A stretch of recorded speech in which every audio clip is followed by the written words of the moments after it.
let's start from the beginning. So you guys started the band quite a long time ago, and then you just recently restarted, right? That's right. Yeah. Okay, so take me through all of those stuff. Well, we started back in 2005.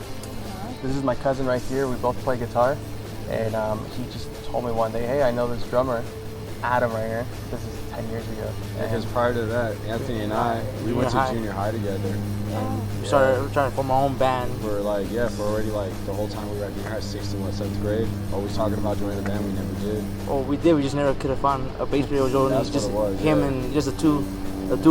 Yeah, it was basically just jamming out. That's all it was. And never found a bass player. Never found a singer. I can't play guitar and sing at the same time, so that wasn't gonna work out. No, you can't, bro.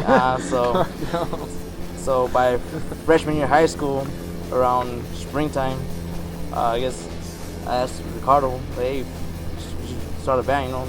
I know someone, and he said, oh, well, I have a friend that says he's a singer, which is Ivan.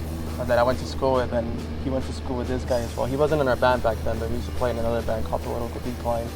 And so we went to school together. This guy Ivan wanted to sing, and I was like, well, my cousin's playing guitar, I'm playing guitar, he knows a drummer, a really good drummer too, because I went and saw them practice one time. I'm like, man, he's pretty good. He's doing all right. So then I told Ivan, if you want to start a band, he didn't play any instruments, he just sang, and I was like, well, let's do it.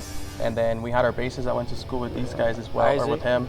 Isaac, our original bassist, and so we started our band. We started jamming out. And we all went to different high schools too. You notice that? You did. This guy went to high school with the original bassist, and then I went to school with our original singer, and with him. But he wasn't our bassist yet.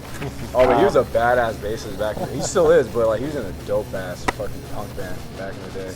Political Decline, man, that shit. I was definitely a big fan of you guys. So we just started playing a couple of cover songs, and then we started writing our own material. Came together as a band. And we played a good 2-year run. You know, we were opening up for some pretty big bands and stuff, and just things happened. We got our buzz pretty quick too. Yeah, and so we just kind of split up 2 years later, and everyone was doing their own thing. Fast forward 8 years later, he was 9. Yeah, we started in 2005. August of 2012 was our last show. Okay. I mean, 2006, my bad. August of 2006. Oh, 6? Yeah, we only played for a year and a couple months. Yeah, that's true. The Casualties, the Crumbums, and Distinctor was our last show, which was August of That was our 2006. goodbye show. And so fast forward 9 years, he calls me up and he's like, hey, let's get the band back together. He's like, I'm jamming out with another drummer. I don't even know if he knew that or not. And I told him, yes, I want to get back together, but if it's the original lineup. But at first we were kind of like, because we haven't spoken to none of them in 9 years. I lost touch with this guy. He Same didn't here. have a Facebook, or he does have a Facebook now, but I didn't know it. Forever. He had Facebook, I MySpace, made one like nothing. recently, probably about like 2 years ago at the most, maybe a year and a half ago. And I didn't even have a cell phone number because back then no one had cell phones yet. You know, we were high school kids. It wasn't and a big. 10 years ago, people didn't have a phone when they were None of 15 us had, years old. None of us had cell phones back So when we were younger. there was nowhere to reach him, and then I said, well, let's try and reach out to them. I ended up looking up his sister on Facebook, and I was like, hey, what's your brother's number? I need to get a hold of him. And you know, a couple hours later, everyone was down, and I said, yeah, let's do it. Within 2 hours, we got a hold of I the mean, he originals. literally hit me up that second, and I responded to him. Like, I haven't talked to him in years, and I was just like, what? Fuck yeah. I had my answer right there and then. Like, it wasn't even, I didn't have to think about it. I was like, you know, I work 60 hours a week, but I'll find time for this because I love my fucking, I miss that band, you know? So I was like, fuck yeah, let's do this again. There it goes. And everyone was up for it. You know, a couple months go by, and our bassist just wasn't able to come to practice at all. He lives in Oxnard. I live in the Central Coast. 4-hour drive for me to come to band practice as well.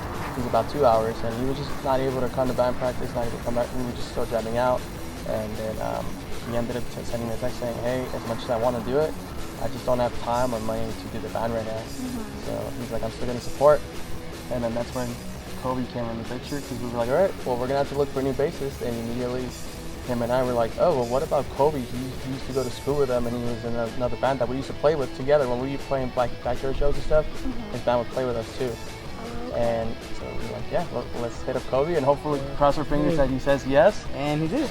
Yeah. And here we are today, and we've been at it again for, I don't know, how long has it been? I think we're coming back heavier and harder. And like we do more shows. Like we're really like, I don't know, in my opinion, because like back then it was an issue. Money was an issue. We couldn't like drive out to downtown LA to play a show.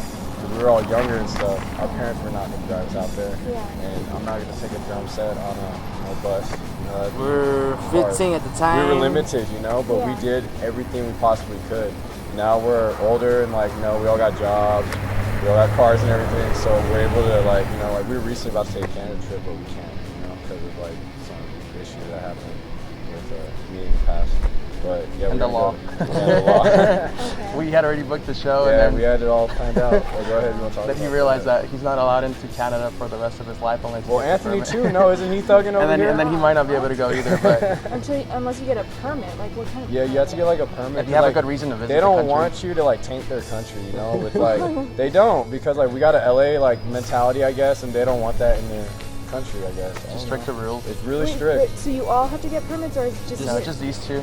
Well, maybe him. But Him for why? sure. Because he has a previous felony from when he was 18 years old. Oh, Maybe okay. just recharge. Okay. I like to draw stuff. Yeah, but we were all set. Unfiltered. The promoters were all spoken to and booked, and we were already looking at booking our hotels and flights and everything. And then he calls us like, "Sorry, dude, I can't go." We're like, "No, you just ruined it, and we're not going anymore." Oh. So that just fell through.